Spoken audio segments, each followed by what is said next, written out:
Hoje nós vamos falar um pouquinho sobre pães de fermentação prolongada, também comumente chamado de pães de fermentação natural. O que são esses pães? Esses pães nada mais são do que os pães feitos na época dos nossos avós, quando não existia os chamados fermentos prensados. Como que se fazia antigamente? Você pegava uma mistura de água e farinha, deixava exposto ao meio ambiente e eles acabavam desenvolvendo uma flora própria, composta de bactérias e leveduras que habitam o ambiente onde esses pães são produzidos, que a gente dá o nome de bactérias e leveduras selvagens. O que esses pães de fermentação natural diferem em relação aos pães de fermentação curta, né? Os pães de fermentação prolongada, pelo tempo maior de crescimento, acabam tendo algumas vantagens, como esse tempo maior faz com que se desenvolva muito mais sabor e muito mais odor nesses pães, né? Então você pode sentir um sabor mais azedinho, uma casca mais saborosa. Quando você corta esses pães, ele tem um odor levemente ácido, né? Isso dá uma característica muito apreciada nesses pães. Os pães de fermentação prolongada apresentam duas características de saudabilidade muito interessantes.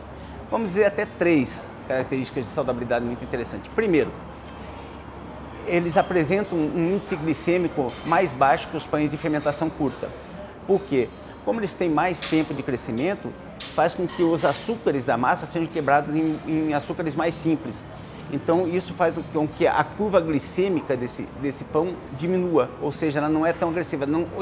Quem come esse pão tem a glicemia sobe mais lentamente do que os pães de fermentação mais curta.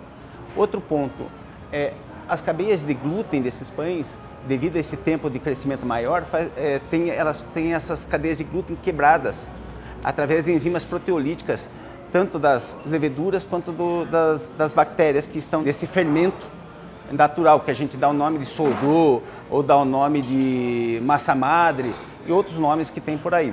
Isso permite que pessoas que têm uma digestibilidade ao pão mais difícil,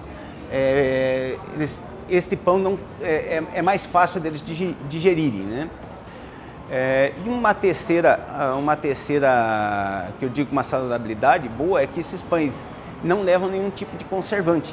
E mesmo assim tem um tempo de prateleira que a gente pode considerar maior, né? Então são pães que têm uma conservação natural muito maior.